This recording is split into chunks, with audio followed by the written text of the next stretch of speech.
So, in order to look at case 1, let's look at an example. We have a system of differential equations, x prime equals this matrix A times x, with initial conditions x0, 0, and x of 0 is initial condition 1, 2, 3. In other words, when t equals 0, our solutions will be 1, 2, and sorry, I said 1, 2, and 3, 1, 2, and 5. So that complicates things a bit. Yes, it does. So let's see. First thing we want to do is find eigenvalues. So 0 minus lambda, 1 minus lambda, 0 minus lambda is on the diagonal, and then the rest of the matrix is as it stands. And we want to set that equal to 0 and solve for lambda. So expanding about, I believe it looks like I expanded this about the first. I'm not sure if the first row or column. Let me see. So it's negative lambda from here times 1 minus lambda times negative lambda minus 0 times whatever, and then plus 1 times its minor, which is negative of lambda minus 1. So negative of 1 minus lambda, which is lambda minus 1. So that simplifies as lambda cubed, negative lambda cubed, plus lambda squared, plus lambda minus 1 equals 0.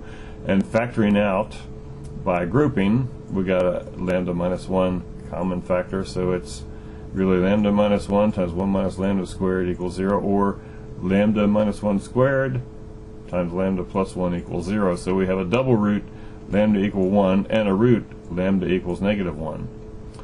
Now find the eigenvalue associated with lambda equals negative 1. That's not going to be the problem, because that one's not the double root. We'll get an eigenvector for that one without too much hassle. So put negative 1 in here. We got 1, 2, 1 on the diagonal. See 1, 2, 1.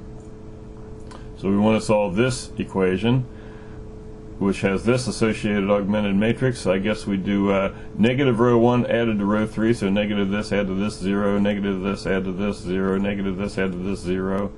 And so look what we get.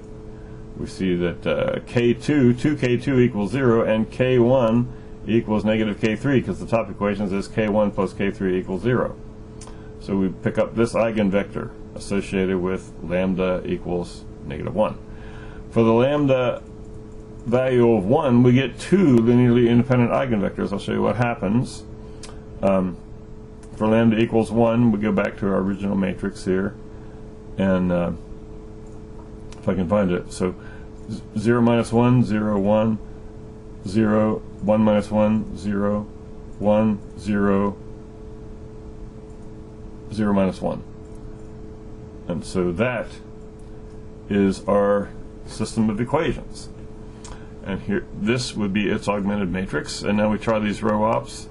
Let's say row 1 added to row 3. And then after we do that, we'll do the negation of row 1. So what happens is we wind up with just one row that's not all zeros, and it says K1 equals K3. But notice that K1, or actually K2 and K3 are both arbitrary. I can't solve this for K2, and I can't solve it for K3. So K2 and K3 are arbitrary constants, and K1 equals K3. So here is our eigenvector, but notice that that's constant K3 times this vector 1, 0, 1. See from here 1, 0, 1, plus vector K2 times 0, 1, 0. And we've got two linearly independent eigenvectors, 0, 1, 0 and 1, 0, 1. So here is our solution.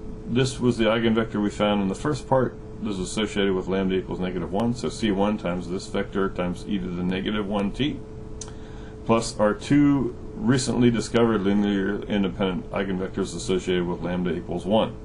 Again, this is case 1. This is the nice part. Ooh, this is fun. Yes, okay, I think so too. So we've got our three linearly independent solutions, and we've got our initial conditions. X of 0 is 1, 2, 3. So if t is 0, then this is e to the 0, that's 1, this is e to the 0, that's 1, this is e to the 0, that's 1. So if that's the case, then we've got c1, negative c1 plus c2 is equal to 1.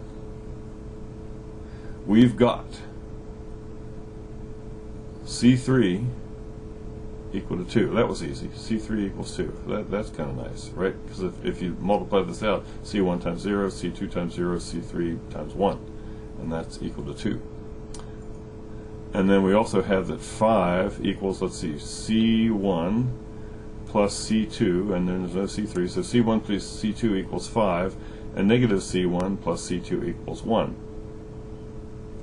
So therefore, should be able to see quickly that c3 or c2 would be 3 and c1 would be 2, because right, they add to 5, and when you subtract c2 from c1, you get 1, and you do, right? You could solve that system of equations pretty easy. So here is our solution to that particular initial value problem. So we got r2 times this vector times e to the negative t plus r3 times this vector, remember the values of c1, c2, and c3, times this vector times e to the t plus 2 times this vector times e to the t. And if I wrote that all out, if I multiplied that out and wrote it out as a solution vector x, there it is.